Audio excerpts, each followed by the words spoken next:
3 kali. Semangat lagi. Pagi. Luar biasa.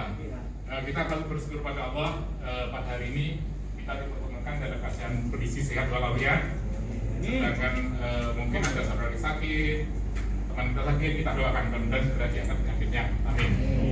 Teman-teman sekalian, kepada Bu Siti dan Pak Andika yang telah hadir, yang mengucapkan selamat datang di Persada, yang akan memberikan materi SMK 3. Seperti kita ketahui bersama bahwa beberapa tender kita itu mengharuskan menggunakan sertifikasi SMK 3. Dan dulu memang masih belum, ya. Tapi sekarang beberapa perusahaan multinasional PMA, Ericsson dulu hanya mewajibkan ISO dan OSAS saja. Ternyata SMK 3 wajib. Artinya Indonesia membuat dirinya sendiri bangga harus pakai produk Indonesia. Ini juga perusahaan-perusahaan juga otomatis harus mengikuti. Nah, kita sebagai penyelenggara jasa bidang outsourcing yang punya klien-klien yang cukup besar, mau nggak mau harus mengikuti itu. Dan insya Allah ini akan membuka kembali beberapa tender-tender yang mewajibkan. Di Januari ini insya Allah Ericsson juga akan tender. Artinya harus butuh ada sertifikasi. Padahal kita dapat informasi dari Bu Siti dan Pak Andika untuk mendapatkan sertifikat itu butuh waktu sekitar 1 tahun. Mungkin kita dapat surat rekomendasi sehingga bisa dijadikan lampiran untuk bisa tender bisa kembali nanti.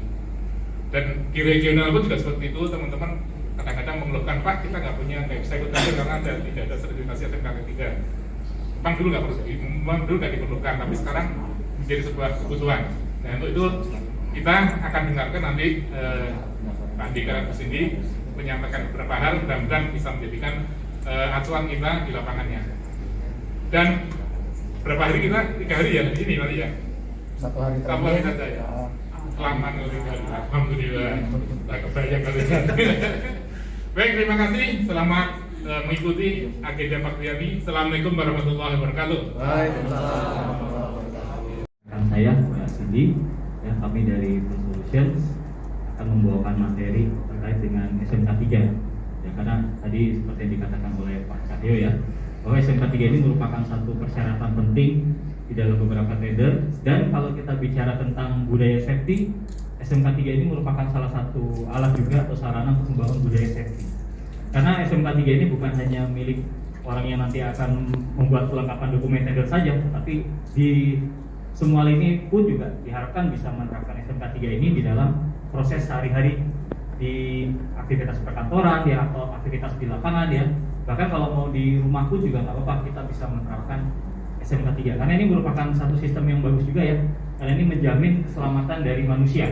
Nah, jadi ini salah satu langkah untuk memanusiakan manusia seperti itu ya. Nah, di dalam sesi gitu ya. Nah, mungkin kalau Bapak Ibu pernah ke Jepang ya, di Jepang itu anak kecil saja, anak TK itu sudah diajarkan tentang tanggap darurat ya. Kalau ada gempa itu mereka harus bersembunyi di mana ya. Lalu ketika ada tsunami itu apa yang harus mereka lakukan ya. Dan kalaupun mereka terkena ombak tsunami itu apa yang harus dilakukan. Oleh karena itu ketika terjadi gempa di Fukushima itu korban jiwanya itu tidak terlalu banyak ya. Ya kita korban jiwa mungkin ada yang nggak bisa kita hindari ya, itu juga masalah takdir. Tetapi dengan kita menanamkan safety dari keluarga pun juga bisa meminimalisir terjadinya korban jiwa gitu ya. Seperti yang ada di negara Jepang sana ya, yang mereka untuk urusan safety juga sudah sangat concern sekali gitu ya. Nah ini semua bisa membentuk risk persepsi nih, baik dari sisi internal maupun dari sisi eksternal ya, sehingga kita bisa mengambil keputusan apakah akan bertindak aman atau tidak aman ya. Ketika kita melihat lingkungan sekitar kita itu banyak melakukan pembiaran terhadap situasi tidak aman, artinya kita akan cenderung untuk mengikuti hal tersebut gitu ya. Nah, sehingga kita kedepannya bisa